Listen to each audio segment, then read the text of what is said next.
So, humble as my opinion might be, I don't think we're doing enough around eating disorders within the world of education. I think there's so much more we could be doing, and that's from educating teachers, educating school nurses, and educating pupils themselves. So if it's okay to talk to our young pupils around sex and the changes in their physical bodies that allow them to conceive, then it's okay to be talking about something as massive as eating disorders, body image, body dysmorphia, mental health.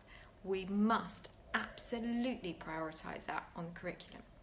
Now, I know people will look at this and say, but if we talk about eating disorders, are we therefore making it more likely that our school children are going to succumb to eating disorders? Okay, let me challenge that thinking. Because if you felt like that, are we saying that if we teach them about sex, are we therefore saying everybody's going to be having intercourse on the school field? I'm being somewhat flippant, but we all know that isn't the case. We know that there has to be a measure of education because we're trying to show them the negative sides of engaging in certain activities. And it's vital we do that with school children. Why? Because we still know that, there is 1 in 5 school children in the UK in particular is very likely to experience an eating disorder.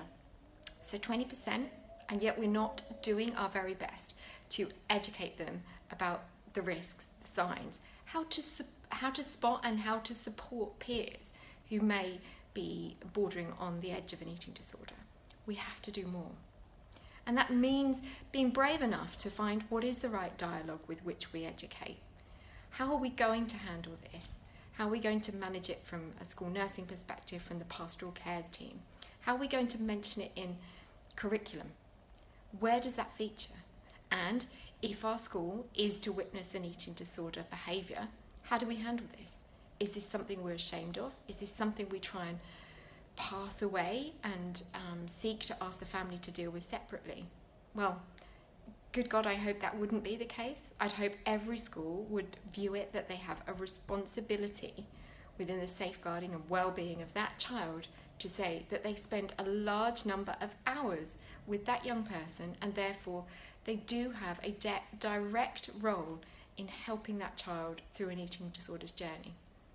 Now, it stands to reason that for some children, their eating disorder may become, perhaps very quickly, too severe that education could only be halted. It would be the correct and right thing to do, and we would hope that that child would therefore find themselves with inpatient residential treatment in order to speed their recovery, because as I've said so many times, early intervention is vital. But there will also be times where the child is recognised as having perhaps an earlier stage of an eating disorder, struggling with their thoughts, early stage behaviours, and that education is appropriate to continue, and that in some part it's allowing them to continue to achieve and to validate and to have a level of their world that isn't solely focused on that awful world around eating and mental hunger. But in that case, if that child is continuing to study, we have to be really supportive about what will help that child and therefore what will help their peer group, what will help their parents as they support through that journey. There are many, many ways that we can do that, but we mustn't shy away from the school environment being a place in which we can learn more about eating disorders, understand it's a reality, and try to help to deal with it. We at Wednesday's Child suggest many things. So we do coaching for teachers to help them understand more about what they might spot. And we do direct assemblies that are focused on young people to help them have a level of education, not to preach to young people, but as much as anything, to help them to be supportive crew for a peer who may end up struggling. And then we have practical measures that we try to support schools with. That might be as simple as saying that child is going to find it really difficult to sit in the middle of a dining hall with hundreds of other pupils. So how else can we support their lunchtime?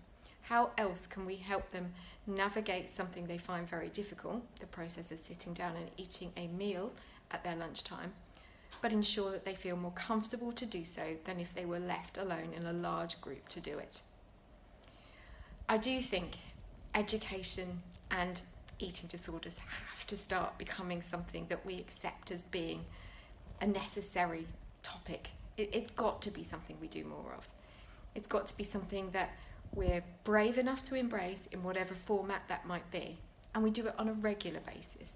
And we look at how our syllabus is featuring words around body image and body dysmorphia. We look at all the contributory factors that we as a school environment might be contributing to.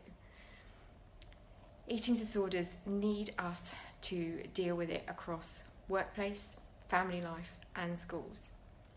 So for me, it has to feature within education. If you are a pastoral lead or you're in a school where you think there would be a benefit to educating teachers or educating students, I'd urge you, please do get in touch, because we'd love to have a chat with you about that. It's a really important topic. And likewise, I'd really encourage comment and experiences from anybody who did begin to suffer an eating disorder at school and maybe has an exceptional story of how well their school handled it, or indeed how they handled it less well and what they think the school could have learned. Thank you.